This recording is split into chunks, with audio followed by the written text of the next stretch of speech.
नमस्कार मित्रों, only civil सेवक टीम में आपका एक बार फिर से स्वागत है। आज द इंडियन एक्सप्रेस में बहुत कुछ काम का तो है नहीं, भारत के सबसे महान इंसान के बारे में, महान इंसान के बारे में मतलब उनकी कंपनी के बारे में, तो सीधा उसी की बात कर लेते हैं, रतन टाटा जी के बारे में।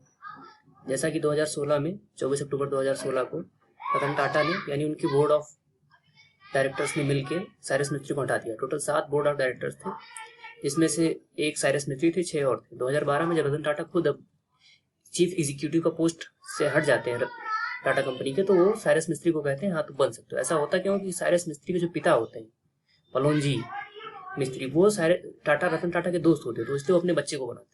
आप समझ सकते हैं क्यों बनाते हैं, क्या है मतलब उनके बच्चे को बनाते हैं। और टाटा जो सन्स है, इसका मतलब ये नहीं कि टाटा सन्स को ये कंपनी है। टाटा सन्स के अलग अलग शेयर होल्डिंग्स है।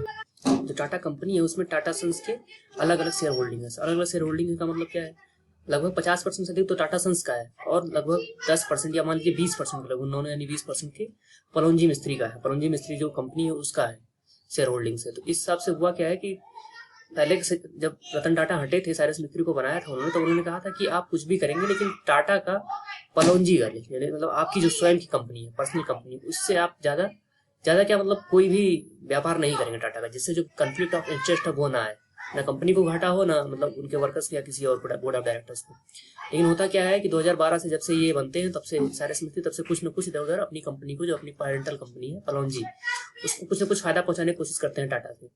ये सब जब रतन टाटा को बहुत मतलब सर से ऊपर जाता है तो वो इन्हें निकाल देते हैं। जब वो निकाल देते हैं तब जाके आखिरी समस्या खड़ी होती है।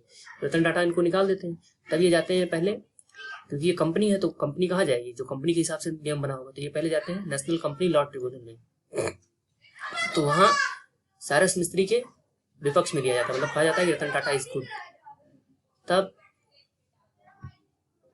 मतलब ये कहा जाता है कि नहीं, आप बोर्ड ऑफ डायरेक्टर से हटाए गए हैं, कोई बात नहीं। तब ये कंपनी अपीलेट ट्रिब्यूनल जाते हैं, नेशनल कंपनी अपीलेट ट्रिब्यूनल। इस नेशनल कंपनी लॉ ट्रिब्यूनल के खिलाफ अपील करने जाते हैं कौन, साइरस मिस्त्री। वहां पे कहती है कंपनी की अपीलेट ट्रिब्यूनल तो कहती है कि नहीं, रतन टाटा को साइरस मिस्त्री को फिर से रखना होगा। तो इससे साइरस मिस्त्री को फायदा हो जाता है, लेकिन रतन टाटा फिर सुप्रीम कोर्ट जाते हैं उसके भी अपील में।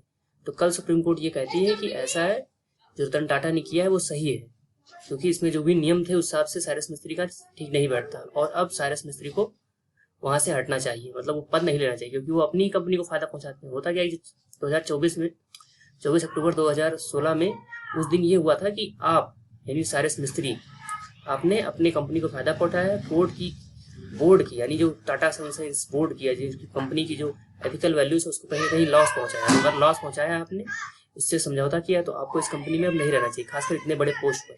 आप स्वयं से रिजाइन कर दिए, उन्होंने किया नहीं था।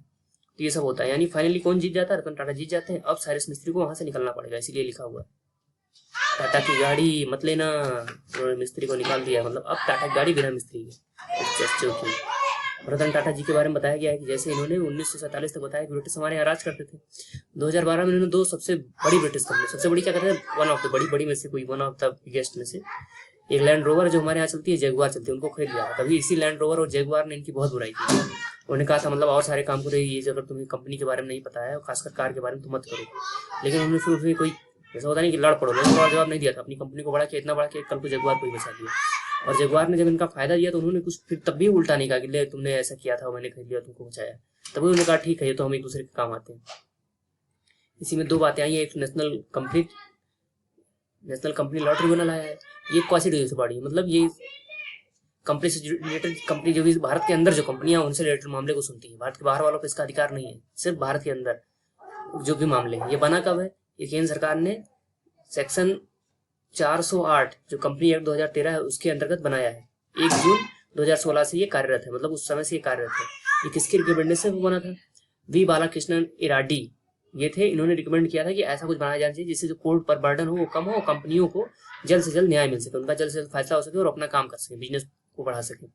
अगर मान लीजिए नेशनल कंपनी लॉ ट्रिब्यूनल का कोई फैसला आता है और किसी भी एक पार्टी को, मान लो 2 लोग तो करते हैं ना, कम से कम 2 लोग फाइल करते हैं केस, तो किसी एक पार्टी को पसंद नहीं आया या वो अपील जाना चाहता, तो वो कहाँ जाएगा, तो वो जाएगा national company law appellate tribunal, मतलब ये अपील सुनिए, सीधे इसमें नहीं जा सकते। ये इसके बारे में बताया कि ये इसका वो है कौन मेंबर होता है ये काम का नहीं है, खासकर किसी भी एग्जाम में काम का नहीं है, वो कोई छोटा से बड़ा कुछ भी हो।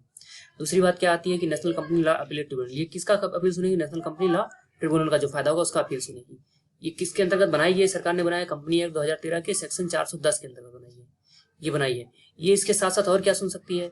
Insolvency and bankruptcy board of India के जो भी होते हैं उसका भी ये सुन सकती है। बनाया गया सेक्शन 202 और सेक्शन 211 के तहत आईबीसी के भी मामले सुन सकती है। इसके साथ साथ अगर कंपटीशन कमीशन ऑफ इंडिया कोई ऐसा नियम ऑर्डर पास कर देती है जो कंपनी को पहले लगा होगा कि ऐसा नहीं है, फिर बाद में उल्टा कर देगी, मतलब पहले कहेगी राइट डायरेक्शन में जाना, फिर बाद में राइट नहीं लेफ्ट जाना है, तो इसके खिलाफ भी, मतलब कंपटीशन कमीशन ऑफ इंडिया के खिलाफ भी ये national company law appellate tribunal फैसला, मतलब केस सुन सकती है और जो भी फैसला है वो दे सकती है। इसमें होते कौन कौन है? एक तो जुडिशियल जज होते हैं जो इसके चेयरमैन होते हैं, रिटायर्ड जज होंगे, और जो भी दूसरे भी होंगे वो भी जुडिशियल मेंबर होंगे दूसरा, और तीसरा एक टेक्निकल मेंबर। टोटल मिला के 11 मेंबर हो सकते हैं, इससे ज़्यादा नहीं होने चाहिए।